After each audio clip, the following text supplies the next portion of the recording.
शोड़ा से खबर शामिल करें ब्यूरो चीफ साकिब शबीर अवान से। डीपीओ जहलम नासिर महमूद बाजवा के अहकामात पर जहलम पुलिस का मनशियात फरोशों के खिलाफ क्रैकडाउन।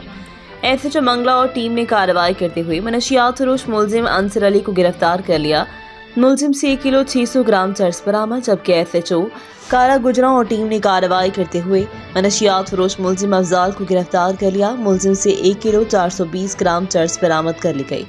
मुलजिमान के खिलाफ अलग अलग मुकदमात दर्ज कर लिए गए हैं। मनशियात फरोश माशरे का नासूर हैं, जिनके खिलाफ ऑपरेशन में तेजी लाई जाएगी। डीपीओ जहलम नासिर महमूद बाजवा।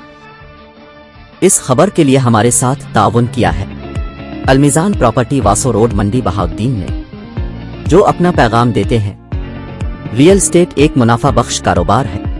अब भी हमारे साथ शामिल हो जाएं।